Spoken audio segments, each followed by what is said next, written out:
Good morning, everyone. Welcome to day 3 of the 18th annual Transforming the Teaching and Learning Environment virtual conference. You're stuck with me as the moderator for these sessions. Um, don't forget, we're sponsored this year by the Journal of Educators Online, JEO. Have some really interesting and useful refereed articles. I would encourage you to take a look. Easy to find the website. It's thejeo.com.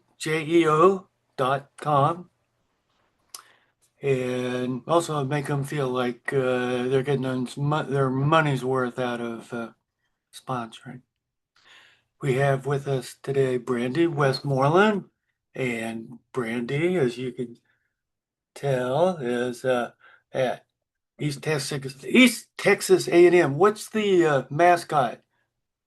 The Lions. The Lions. Okay, there's probably lots of lions in East Texas, right? No.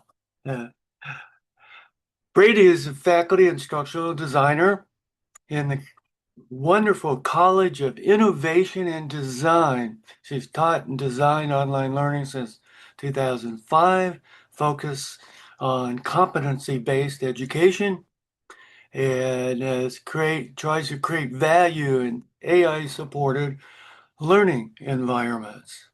Today, as you see, she's going to talk about instructor presence in the age of AI, the human advantage in the online classroom. So, Brandy, I'm going to turn it over to you. All yours. Thanks so much. I'm so glad to be here. I'm hoping that you guys have some ideas as well in this area. It's something that we're all thinking about. It's something that if we're not thinking about, we need to be thinking about. Um, AI is here and it's here to stay. And every conference that I go to, I am more amazed at the things that AI can do. AI can grade your forums. AI can write amazing comments for students.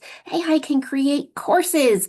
All the LMS systems are saying, "Hey, we can help you create the courses." So what's our purpose, right? What are we here for if AI can do all of those things?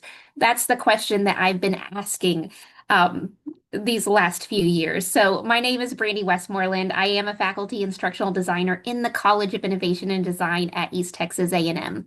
But before I was here, I actually have a pretty varied background. I started out at Rich Mountain Community College in Mena, Arkansas.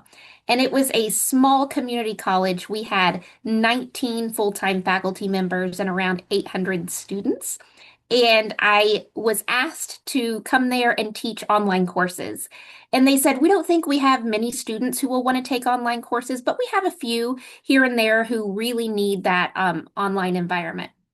When I came, uh, 400% more students took online classes than they expected because students wanted that flexibility. Even students who didn't have the internet at their home, they lived in rural areas, and this was many years ago. They would come and they would do online classes in the library. They would want to take those online classes just for the flexibility. What do I do if a kid gets sick or if I don't have a babysitter? And so, originally creating those online classes for that group of students. From that small college, I moved to a huge university, a Western Governors University, 100,000 students, competency based. I was there for a decade. And now I'm at East Texas A&M, which is in the middle. So I feel like I've been at the massive university, a tiny university, and now somewhere in between. And I've seen a lot of perspectives over the years. So, one thing that I see all the conferences talking about is this disconnect between AI and human. And those are my research interest right now. My publications, my conference presentations, they're all either about humanizing courses or using AI effectively. And my husband said, "So you almost talk about, you know, differing ends of the spectrum." And I don't feel like I do. I think when we're talking about AI, we're also talking about the humanness of courses as well. So, as an instructional designer, I use AI. I use AI to create high quality courses. I use AI to build courses. I've used custom GPTs in the courses. I do a lot of things like that to make the learning more dynamic and effective for students.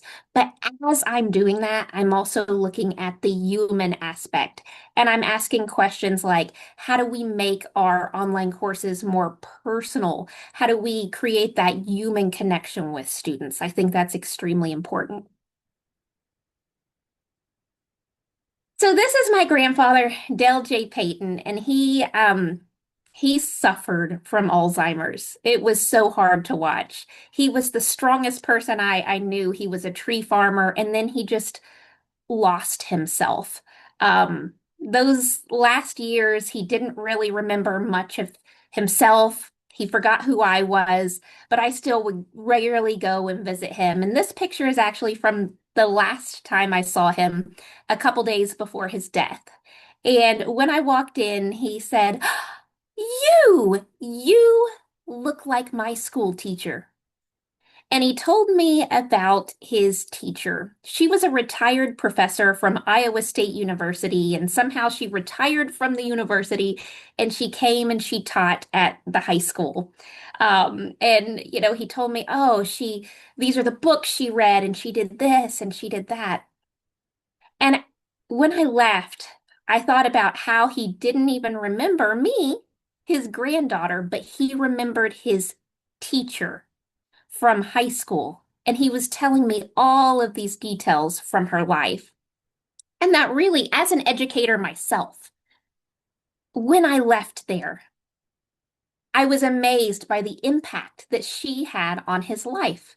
Of course, she's long gone, but I wonder if she realized the impact that she had, that when he was 92 years old, that he would be talking about his high school teacher. And it really got me wondering, how do we have that same kind of impact in online courses? One day, 50 years from now, is somebody going to remember me? I remember my online course instructor.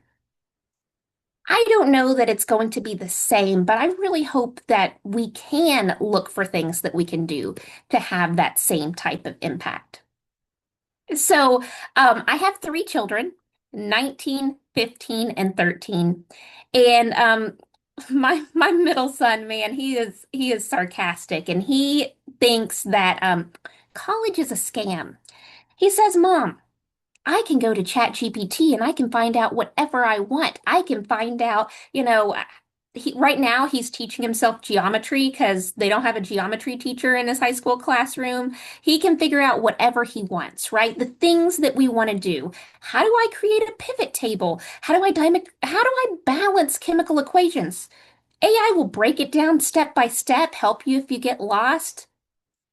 So, here's the thing. If AI can do all of that, if we want to know all of these things and it's instantly available with no instructor, no textbook, and no tuition bill, what does higher education really offer? Like, what is the purpose? Now, obviously, the credentialing, right? The piece of paper, but I would like to hope that we offer more than that to our students. I would like to hope that there is more value than that in our online classes. And I truly believe that the value that we offer in online education is us. I truly believe that what students are primarily paying for, it's not the information that we're giving in the textbook, it's not the slides, it's not the PowerPoints, it is us. It is that connection that they can get to a practitioner in the field. We're not going to remember all the slides. We're not going to remember the reading list, but we are going to remember the people who brought those ideas to life, the voice that encouraged us, the story that made the theory real. So, one of the things that I teach is instructional design. And one thing that I really try to do in my courses is I share my mistakes. So we've been talking about bias in instructional design, and I told students about one of the mess ups I made. I was working on a criminal justice course. Students were reading an interview with a police officer. I just assumed that the police officer was male, right? Police officer, probably male. The police officer wasn't. The police officer was female, and I used all the wrong pronouns, and I felt silly about it, and I had to fix it. And I tell students, you want to learn from my mistakes. So I think not just teaching students the information, but also teaching them, hey, learn from me, learn from my mistakes is important for a couple of reasons, right? Number one, they legitimately can learn from our mistakes. And also they understand that we are human, that we also make mistakes. We're making ourselves more accessible. I know that I am a first generation college student. I don't think in my childhood that I knew, besides my teachers, like in my family and in my circle, I don't know anyone who had gone to college. I can't think of anyone that I knew who had gone to college that I had a relationship with. And so when I got into college, it felt like my professors were so far above me that I couldn't see myself in them. And when they told those stories, that's when I began to think, oh my gosh, they're people just like I am. And I realized that maybe I can pursue college. Maybe this is a place for me. Maybe I do belong here. So I just want to point out that when we share our stories, we're going to activate emotion and empathy with our students. And that emotion, it's going to strengthen their memory and it's going to create that connection with students. And I truly think that that is one of the main values is that connection. So I was teaching a course. It was an English composition course. And in one of the forums, I would hop in and I would chat with students. And in the discussion forums, sometimes they just take a side rail. And I remember mentioning how much I hated dark chocolate. I don't remember how we got there. I just remember somehow it went to chocolate, and I ended up saying, oh man, I really hate dark chocolate. Never thought about it again. Until 3 years later. 3 years later, a former student emails me and she says, hey, Professor Westmoreland, I just saw this shirt and I took a picture of this shirt and it made me think of you, her instructor from 3 years before. And she said, yeah, I just remember how you mentioned that you hated dark chocolate. And by the way, here's what I'm doing now. And she had ended up like publishing a book and, she was doing all of these amazing things. And I wouldn't have known any of that had she not saw a shirt that said, I hate dark chocolate and sent me the picture of that. So sometimes the silliest things can create those connections with our students.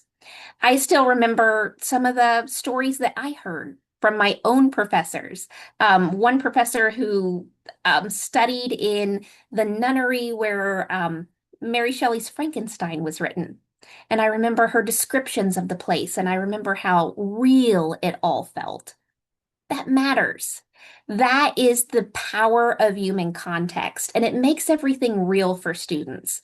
So, as we're talking about AI and the things that AI can do, I want us to also think about the things AI cannot do. I think that's extremely important. So I teach and design in East Texas A&M's College of Innovation and Design. We are competency-based and we primarily have students who are adult learners. They're non-traditional students. Our average age is 37. And so with this in mind, we have an AI use. We want to be transparent about our AI use. We actually allow it in our classes. In fact, many classes we encourage it. We want students to know the tools that are available to them.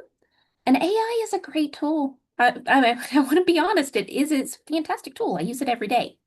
But here's kind of what we focus on as we're using AI. First, we believe in reciprocal transparency.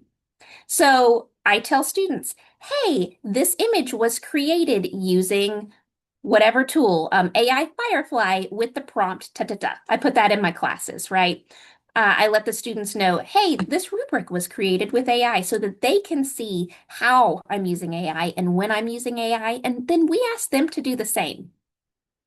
Because I'll be honest, I think there's a lot of hypocrisy in higher education.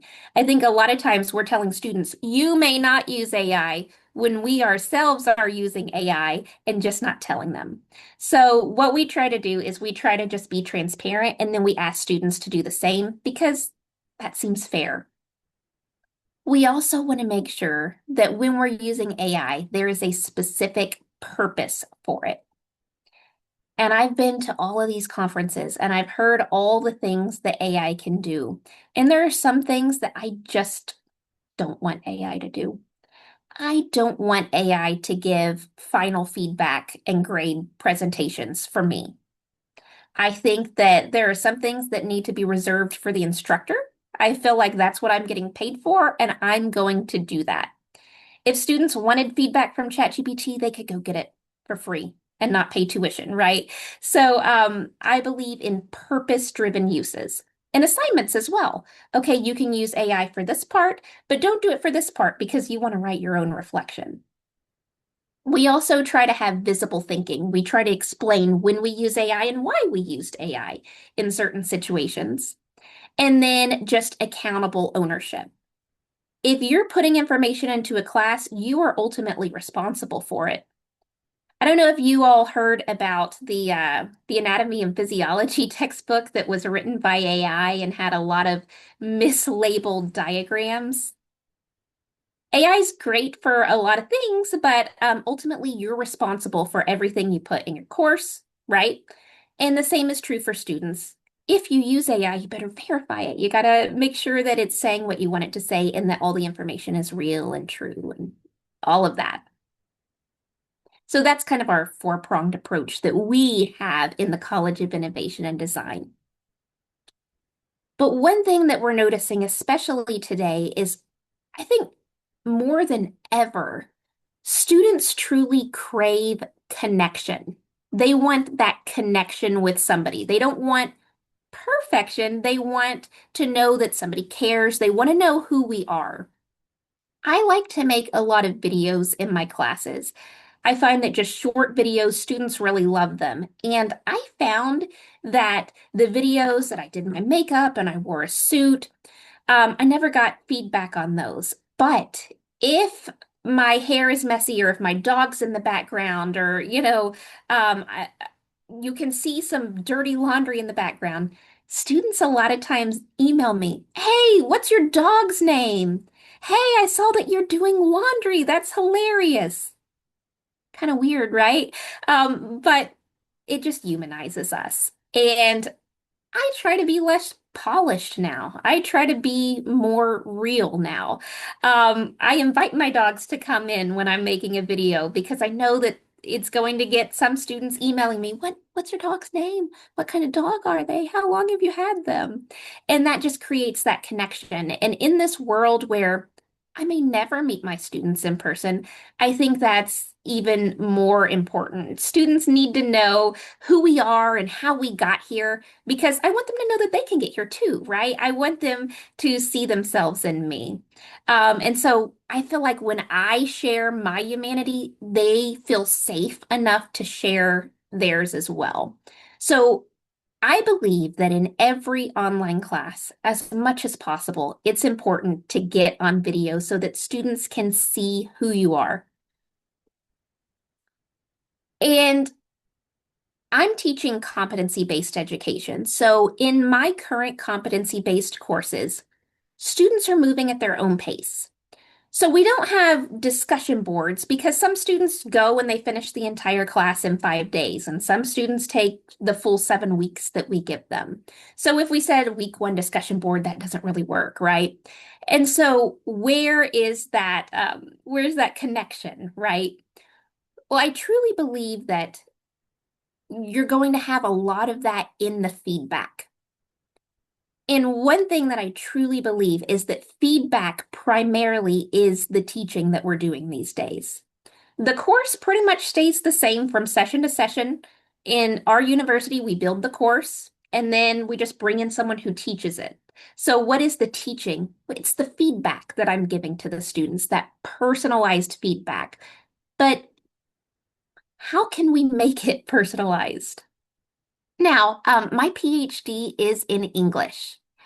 And back in 2010, when I got my PhD, I was so excited to go make a difference at a college. I was like, I'm going to go. They're going to love me. It's going to be like Dead Poets Society. It's going to be so wonderful.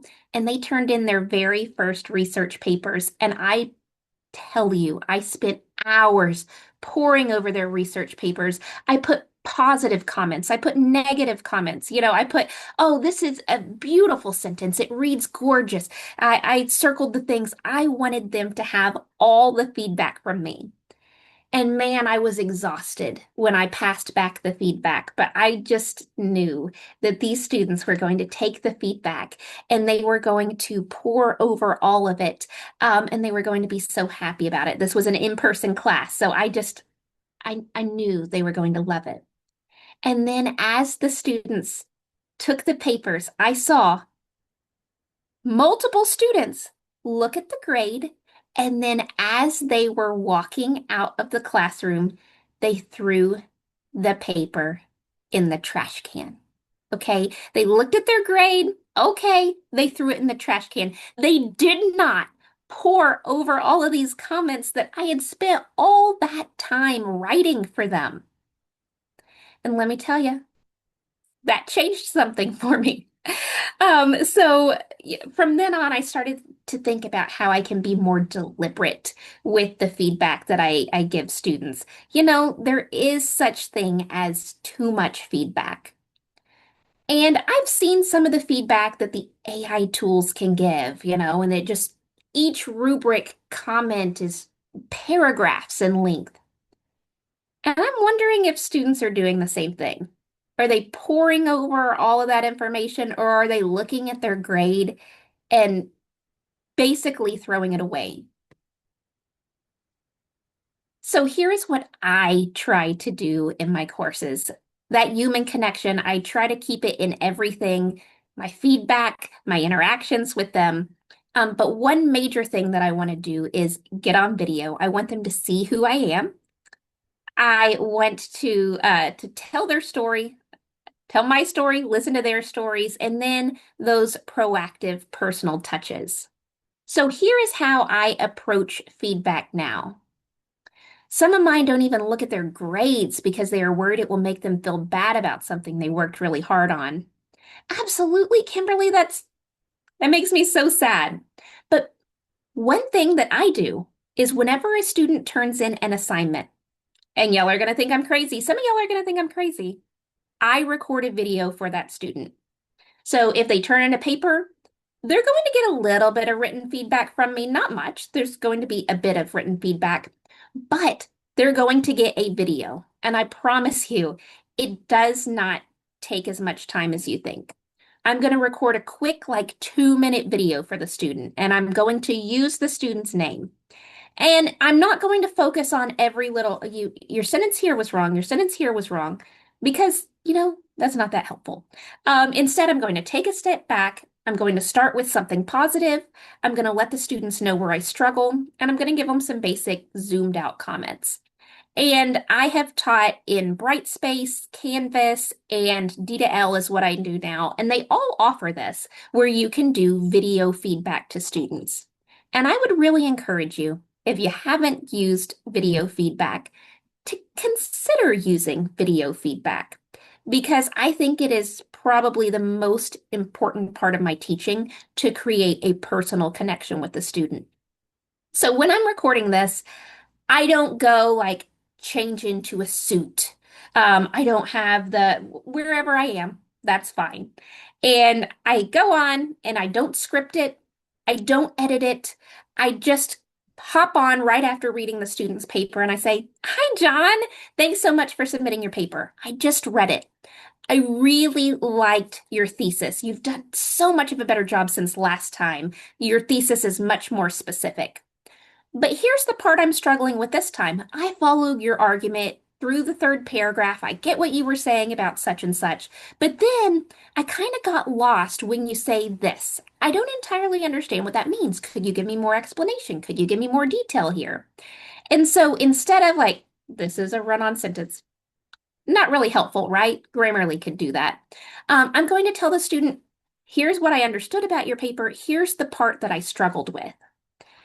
And I'll be honest, students love it. They love the videos for a couple of reasons. And here are some of the reasons that I think students appreciate that video feedback so much more than written feedback.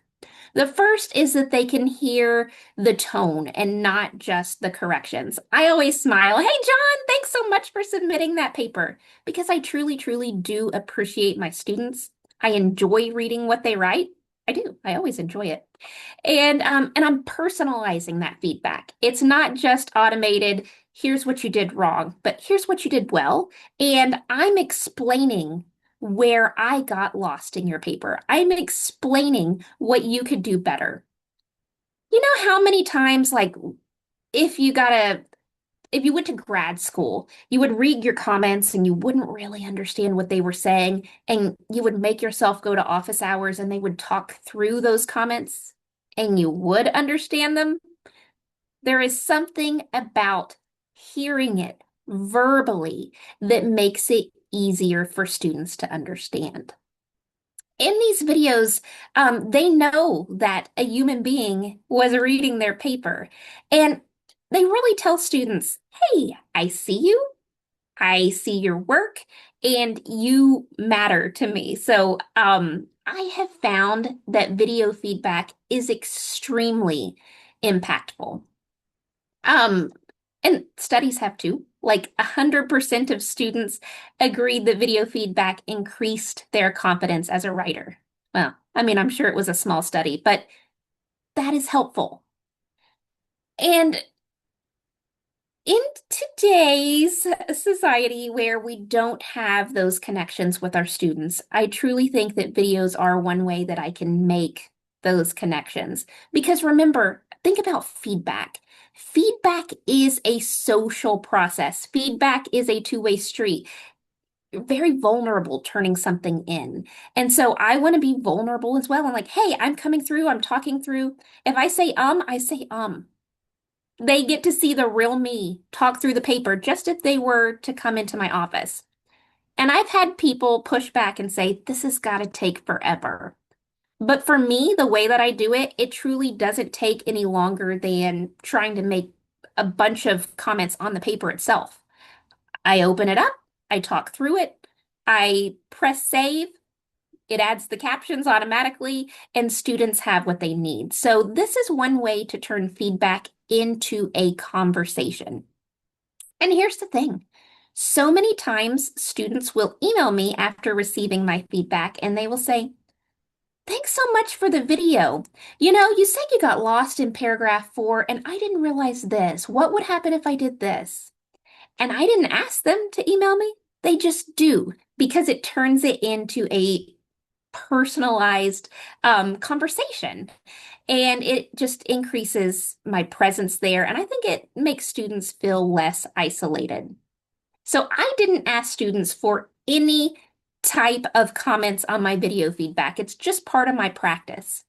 But within the last couple of months, these are some of the comments that I got from students. They emailed these or they put them on the student evaluation. And again, these were not a production. I didn't put on a suit. I didn't make sure that my hair was done. I didn't put any makeup. I just came right as I was, maybe a college t-shirt or whatever. And I didn't re-record. Students saw me. And sometimes I'm like, hold on a second. Let me explain this differently, right? And I explain it a different way, but students feel it. They can feel it when we show up as humans. So I think that video feedback is one really effective way that we can create more humanity in our online classes, especially those online classes that are maybe competency based where students aren't having those discussions, they're not having the touch points as much. I've found them to be extremely useful. The other thing that I would encourage in online classes is just telling your story. So often we're focused on the content, content, content. And yeah, I mean, content is important, but I think telling our story of who we are, how we got here, what mistakes we've made, perhaps that's more important. I'm very vulnerable in my online classes. I talk about where I messed up, what I did well, and I really encourage students to share their stories as well. It creates that sense of belonging, it reduces isolation. I always let my students know that I'm a first generation college student. Um, because this felt like such a different world for me. I had never heard the word syllabus, never heard of it before when I took my first college class. In fact, I wanted to cry because I got in my first college class and I didn't realize you had to pay for books. And then all of a sudden, I'm having to go to a bookstore, and I think it was $400 worth of books, and I didn't even know that. I didn't have anyone in my world who had been to college who could tell me that. And I almost like, should I just drop? Like, what am I doing here? I don't have $400 for books. Um, that was my journey. That was part of who am, and I want students to understand that journey. And I think that when students understand my journey, it helps them believe in themselves and their own journey as well. And I don't know about your students, I can't speak for your students, but my students are really bright. Um, Our average student age is 37 in the College of Innovation and Design. Many of our students have been professionals for years, and they've just come to a place where, okay, you can't get this promotion, you can't go anywhere else unless you get the degree. So they've got lots of experience in the field. They need the credential to go with it to be able to level up in life. And in many cases, sometimes students have more experience than I do, right? They are doing amazing things. So I believe that every online course should have opportunities for students to share their stories, share their experiences, what they know. I'm always asking students, tell me how you've done it. Talk about how you would approach this problem when I talk about, So I realized that I used the he, him pronouns when it should have been she, her for this female police officer. How would you have handled that? And just hearing their diverse ways of doing things is always helpful. So I really believe that inviting stories, here's my story, what's your story, is one of the ways that we can create value in our online classes because truly humans thrive on stories. We learn so much more through stories. The other thing that I advocate for in online courses are those proactive personal touches. So, I told you all that I went into my first college class and I wanted to cry because I found out college textbooks were $400 and I didn't even know that you had to pay for textbooks and I didn't even know what a syllabus was. Why didn't I quit? Because the instructor saw how frustrated I was and she's like, "Hey, it's okay. Lots of people don't know this. You'll figure it out." And she talked to me like I was a human being and she told me that I belonged there. And you know, retention is an issue, right? We find that students often drop online classes not because of like the class is hard, but because they feel like they're invisible. Nobody notices them. And the reason that I didn't drop that course was because I was noticed. She saw my face when I realized that we had to pay money for textbooks, and she talked to me and she helped me work through it in my mind. I think a lot of times, though, if we can get a connection with a student from the beginning, then when they experience a crisis, they're more likely to come to us. So from the beginning, I look for ways to connect with students. I want to use their names. I want to use them correctly. So because I don't meet my students, I'm Googling how to pronounce names so that in these videos I can say your name right. And I always say, if I didn't pronounce your name correctly, please let me know because that's important to me. I want students to know that I care about them and who they are. Those quick little check-ins, um, not class announcements, right? Not everyone, here are the policies, here are the dates, yeah, okay, we need that. That's important. But like, hi, Samantha, I noticed that you haven't logged in. You were moving through pretty quickly. Now you've been a couple days. Is everything okay? Anything I can help with? That is so important. I have a Google Voice number. I give students that and they can text me. Text me if you have some questions. We can meet, we can get on the phone, but just those proactive personal touches where it's like, hey, I'm here for you, a human being, and I want to support you. But I truly believe that it's about relationships. College is really expensive. It is. It's truly expensive. And especially in today's political climate, there are all these questions of what is the value? And I truly think that one of the values is the relationship. I have students who just email me and say, hey, just wanted to let you know, I finally got that job. I got the job that I was wanting. Fantastic. Relationship building is at the heart of online teaching. I truly think it is. And we have to look for ways we can intentionally build those relationships. One technique is five nouns, where students and instructors describe themselves using nouns plus a sentence or two explaining why they chose that noun. Father, runner, comedian. Oh, I love that. I've never heard of that, but I love that idea. And it makes me wonder what nouns I would choose for myself. But just wrapping things up, I truly think that we are the value. AI can do so much. It can give answers, it can teach, it can tutor. But I don't know that AI will ever give students belonging and belief and meaning. AI will never really communicate, I care about you and you belong here. So I mean, let's face it, as higher education is changing, I truly think that situates us more as the premium that students are paying for. And you're right, never say never, but we are the premium, right? Students are paying for us. So that's what I had today. Thanks for your patience. I wish I had definitive answers for you. I do not, but I would love your ideas on this and how you're bringing in that human presence into your online classes.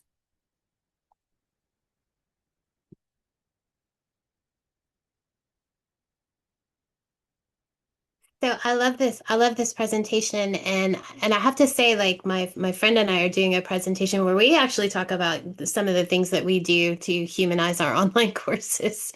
So I thought that it was very interesting how they align. Um, but I really, really love the idea about making the video for the grading for the because I also do the research papers and I do all the comments and I send an email and I say, "Hey, I graded your paper. I'm so excited I got to read it." But then I do like I don't get that opportunity to focus on, hey, this is what I really, really liked about your paper because I have a lot of students, there just isn't time. And so I have to tell them like at the beginning, like, hey, whatever I say, just know I loved your paper. Like, but when it comes to I have a limited amount of time and I want to help you make your paper stronger. And so I love that idea. I think that's great. One of the things that I think I'm re-envisioning because of your presentation is like I made a mistake on a discussion assignment and it's not working out the way I wanted it to. And now I'm thinking, you know what, I may just make a video and just say, hey, you know what, I was really excited. I'm really excited about they had a conversation about AI and I love that they did that. I wanted them to kind of process what they were learning from each other and submit a collaborated document. That part didn't go very well. And so I think I just want to go in and make a video and say, hey, like this is what I envisioned. It didn't quite work out that way. Like neither of us are really prepared for, I don't know how to tell them how to collaborate. I don't necessarily know how to space it out so that they can collaborate. I thought I had, I didn't get it right. And then just say, we're gonna we're gonna call that part off because it was Good due on idea. Monday and I'm still getting emails. They're very stressed about it. And I'm like, it's Mhm. okay. It's gonna be fine. So I think I'm going to do that because I think it's the right thing to do. And your session really helped me with that. So thank you. Oh, well, I'm so glad because I feel like I have so little figured out. But I mean, I make mistakes. I make mistakes all the time. And one of the mistakes is I forgot one of the readings that was essential for one of their quizzes. And so I sent out an all class email and I'm like, hey, as Hannah Montana said, everybody makes mistakes. Everybody has those days. And I did. So please accept my apologies. Here's the link that you need. And they loved it. So I think as much as we can situate ourselves as human, whoops, I messed up. You are allowed to mess up here too. That's actually part of learning. That is part of learning. I think that's great.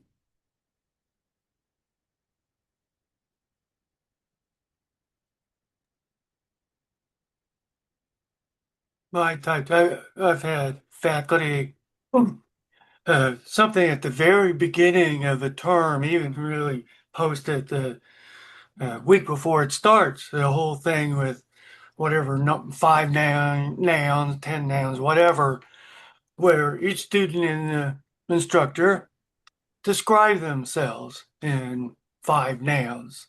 It could be father, husband, swimmer, climber, and then give a sentence why. Father, well, I have three kids, all under the age of 10, and things like that. Again, helps personalize everybody. And actually, students may connect with another student because they have something in common. Yes, yes. And those student to student connections are so important. And I'll be honest, it's something in competency-based education that we don't get to facilitate as much because, students are trying to speed through these courses. But I think as much as you can connect students with other students, that's important just to have those connections.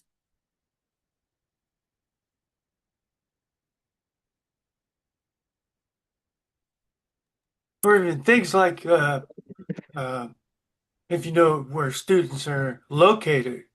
Say, hey, I saw you get 10 inches of snow yesterday, or something like that, or you must be really sweating. It was 110 where you are. Absolutely. Yes. And I've done the same thing that students do to me. I said, oh, I saw in your profile picture in the course that you have a dog. What's your dog's name? People love to talk about dogs. I just put my email in the chat. If you have great ideas that you think of later, or if you're doing something really cool, I would love to steal it. So if you have any ideas, please email me and share what you're doing because I want I want students to get their value. I want students to get what they're paying for. And I am always looking for additional ideas. Technology is actually allowing us to do more than ever before. And there are things I'm sure that people are doing that I've never even heard of. So please share with me. You're right about you mentioned making sure students get the value of the course, the value of what they paid for. And over the years, that sometimes that really bothered me when I saw an instructor not giving 100% for the students. And you forget that they paid good money and they deserve your best effort and they deserve to get the value in return for that.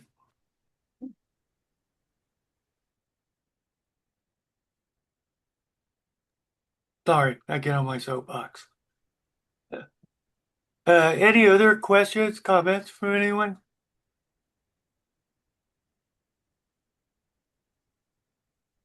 Okay, Brandy, thank you so much for doing this. It's nice to meet you. And about the only time I've been in, I don't know if I've been, where is East Texas A&M, the main campus, Is located in in commerce. relation to Dallas? It's east, Okay, how about far an east? hour east of Dallas. Oh, okay. I don't think I've ever been there, so What's beautiful?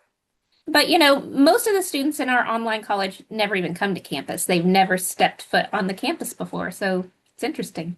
Yeah. Okay. Thanks, All right. everyone.